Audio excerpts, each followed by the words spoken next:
ત્યાં જોહાનસબર્ગમાં અક્ષરધામ તુલ્ય મોટું કેમ્પસ એના એક એકમનું ઉદ્ઘાટન કરશે.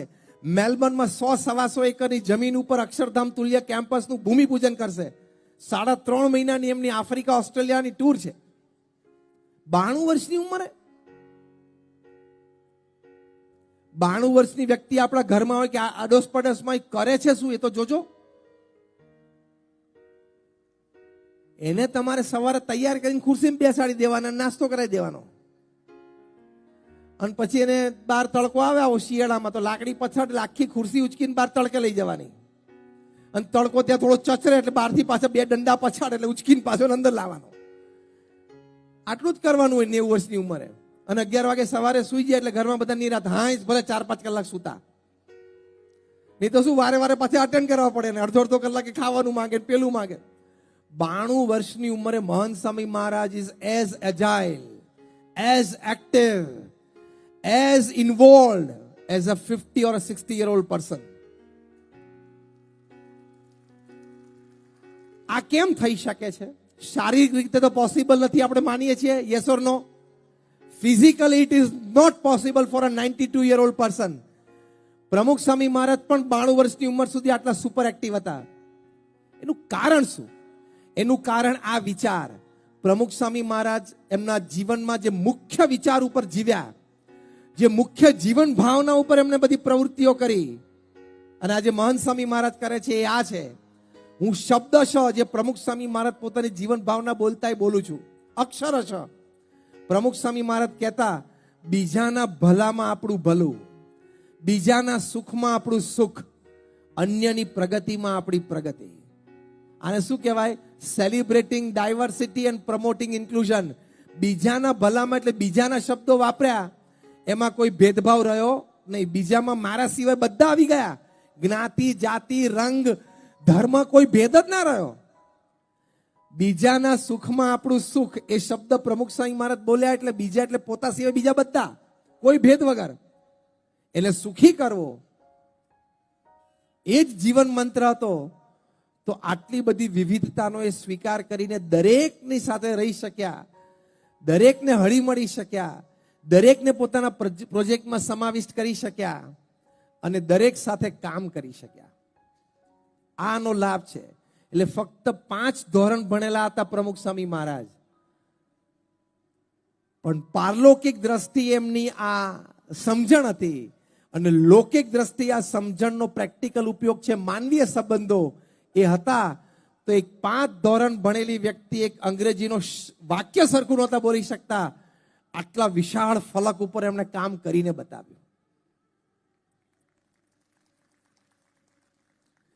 આ વાત બિલ ક્લિન્ટન, અમેરિકાના પ્રેસિડેન્ટ, જ્યારે પ્રમુખ સ્વામી મહારાજને અમેરિકામાં ફ્લોરિડામાં માયામીમાં મળ્યા ત્યારે ઓળખી શક્યા. બિલ ક્લિન્ટન એટલે કેટલા કેરિઝમેટિક પ્રેસિડેન્ટ. અમેરિકાના તમે ટોપ 5 પ્રેસિડેન્ટ્સ લો, George Washington, Abraham Lincoln, John F Kennedy, એ કક્ષાની હરોળમાં ઉભા રહી શકે એવા બિલ ક્લિન્ટન. 6 ફીટ 3 ની હાઈટ, સ્માર્ટ, હેન્ડસમ, અને આમ કેરિઝમેટિક પ્રેસિડેન્ટ. આમ ઉભા હોય તેની પર્સનાલિટી જબરજસ્ત. એ પ્રમુખ સ્વામી મહારાજને 2000ની સાલમાં ફ્લોરિડા માયામીમાં મળ્યા. એ વખતે પ્રમુખ સ્વામી મહારાજની ઉંમર 80 વર્ષની હતી. બિલ ક્લિન્ટન અંગ્રેજી બોલે, પ્રમુખ સ્વામી મહારાજ એક વાક્ય સમજે નહીં, અને પ્રમુખ સ્વામી ગુજરાતી બોલે, બિલ ક્લિન્ટન ના સમજે. એટલે વચ્ચે અમારે એક દુભાષિયા સંત હતા, એ અંગ્રેજી ગુજરાતી કર્યા કરે. એટલે 22 મિનિટની મુલાકાત આ મહાનુભાવોની હતી. એટલે એકચ્યુઅલ મુલાકાત તો તમારે 8 જ મિનિટની સમજવાની, કારણ કે 2 વે ચાલતું હતું.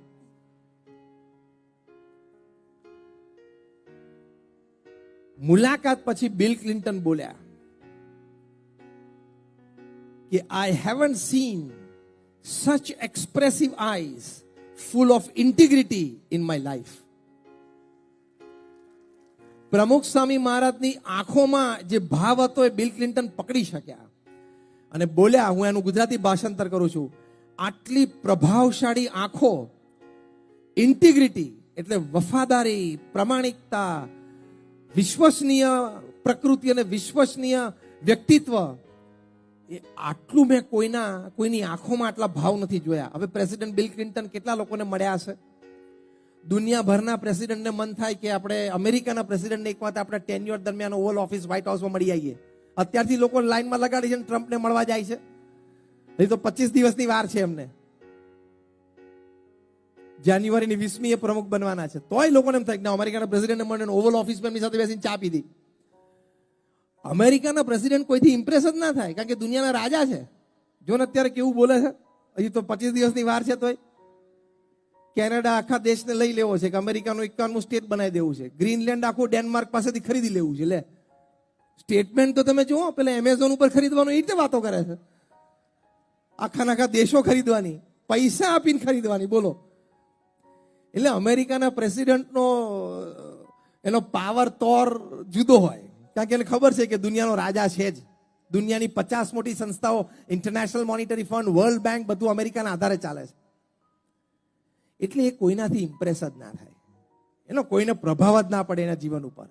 અને એમાં ભારતથી પધારેલા અંગ્રેજીનું એક વાક્ય બોલી ના શકે, ફક્ત ગુજરાતી એક પ્રાદેશિક ભાષા જાણતા હોય, વૃદ્ધ કાયા અને ભગવું કપડું પહેર્યું હોય એ વ્યક્તિ બિલ ક્લિન્ટનને ઇમ્પ્રેસ કરી શકે? પણ સચ્ચાઈ હતી, વિવિધતાનો આદર હતો, દરેકનો સમાવેશ. આજ બોલ્યા બિલ ક્લિન્ટન કે ઇન્ટિગ્રિટી ઇન હિઝ લાઈફ.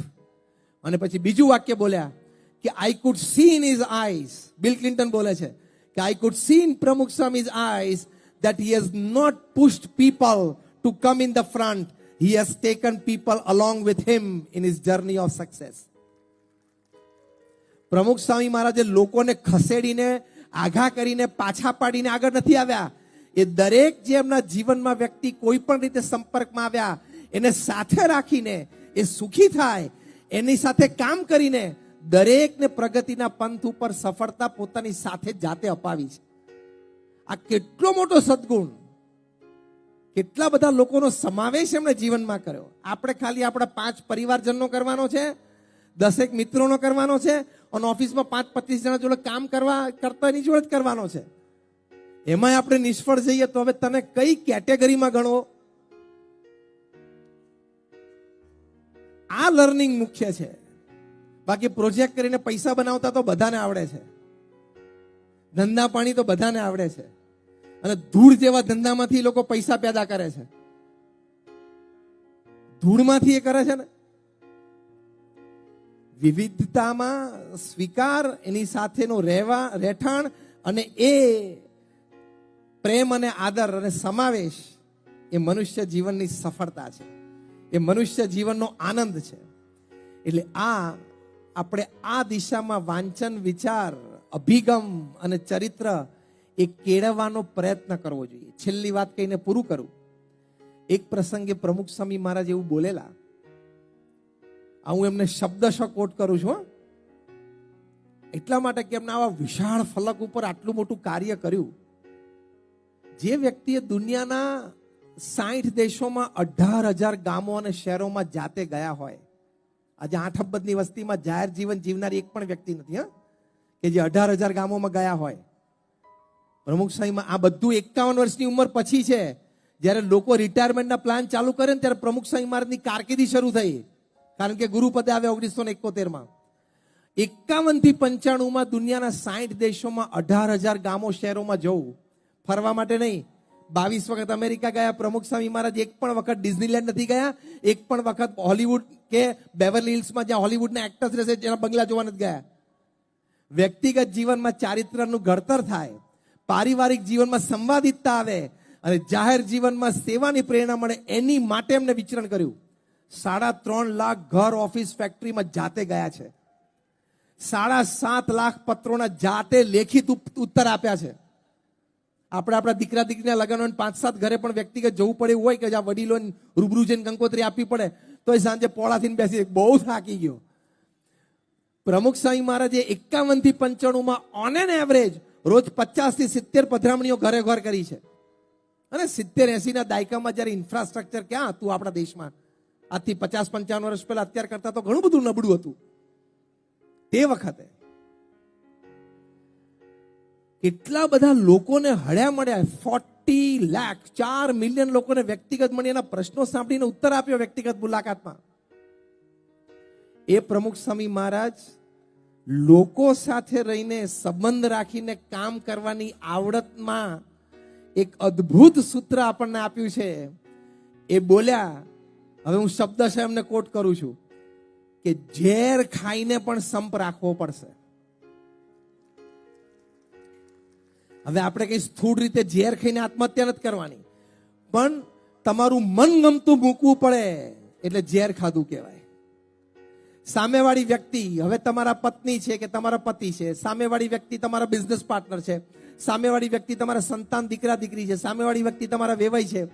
હવે એ તમારા જીવનમાં આવ્યા છે ને તમારા જીવનમાં હવે બાકીના 30-40 વર્ષ રહેવાના છે.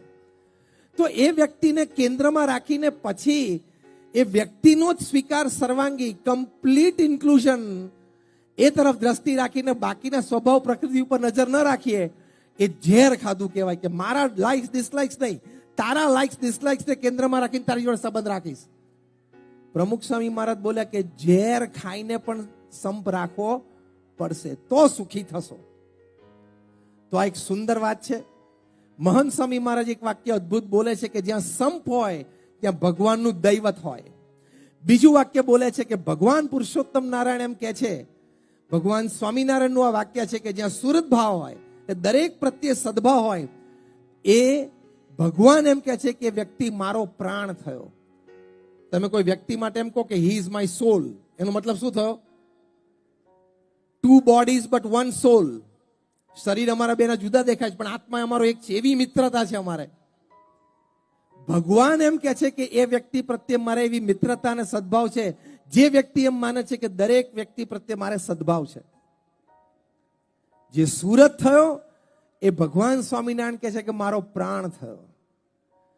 આ દિશા તરફ આપણે વિચારીએ તો આ જીવન નાની નાની વાતમાં ખોટું નહીં લાગે, નાની નાની વાતમાં મોઢું નહીં ચડી જાય, નાની નાની વાતમાં માથું લાગીને ખૂણો પકડી નહીં લે. આપણે તો લગ્નમાં જઈને આવ્યા, તમે જોજો વળતા પાછા ગાડીમાં ઘરે જઈએ 1.5 કલાક ચર્ચા શું થાય છે જોજો. આને આ પહેરવું જોઈએ ને આને આ ના પહેરવું જોઈએ, આની જોડે સૂટ નહોતું થતું, સમોસા જોડે તો આ ચટણી ચાલે જ નહીં. તે લગ્નમાં બધું તને પૂછીને કરવાનું હતું? અને તું લગ્નમાં એના જમણવારમાં સમોસા જોડે કઈ ચટણી છે જોવા ગયેલો? તને એને પ્રેમથી સંબંધના દાવે આમંત્રણ આપ્યું, તારે ત્યાં જઈને પ્રસંગ શોભાવાનો હતો અને વર વધુ એને પ્રેમથી શુભેચ્છા અને આશીર્વાદ આપવાના હતા. તારે બીજો કઈ કાર્યક્રમ જ નહોતો. તો એ વર્તા આપણે ગાડીમાં ચર્ચા, બુદ્ધિ બગાડીએ, વિચાર બગાડીએ, અભિગમ બગાડીએ, આપણું ચારિત્ર બગાડીએ. એટલે આજના જમાનામાં આ વાત અગત્યની છે. અમે ત્યાં ગયા પણ આમ બરોબર અમારી સામે જોયું નહીં. હવે જોયું અને બરોબરમાં શું ફેર? અમને લગ્ન પ્રસંગે બોલે પણ આમ બરોબર ના જોયું. હવે બિચારો એ દિવસે આપણા જેવા 500 જણાને એને આમંત્રણ આપેલું, બધા 500 જણા આવતા એટલે બચારા ઉભા બધાને મળી લેતા. આપણે પણ એ જ પરિસ્થિતિ થાય ને ઘરે પ્રસંગ હોય ત્યારે. તો એ વખતે મને બરોબર ના બોલાય, બરોબર સામે ના જોયું.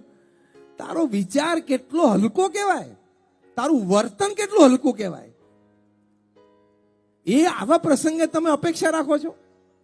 એટલે આ વાતની અત્યારે કિંમત છે કે દરેકનો સમાવેશ એ વ્યક્તિને, પરિસ્થિતિને સમજીને આપણે કરવો જોઈએ તો સુખી થાવ. એટલે ગઈકાલે જે મહંત સ્વામી મહારાજનું એક વાક્ય આપણે કહેલું એ ફરી વખત ઉચ્ચારીને પૂરું કરું. સમજીને સંપીને સાથે રહેશો તો સુખી થશો. Repeat with me. સંપીને, લાઉડલી, સંપીને, સમજીને સાથે રહેશો તો સુખી થશો. મહંત સ્વામી મહારાજ. આભાર. જય સ્વામિનારાયણ. આ વિચારો આપણા સૌના હૃદયમાં સ્થિર થાય એ પ્રાર્થના.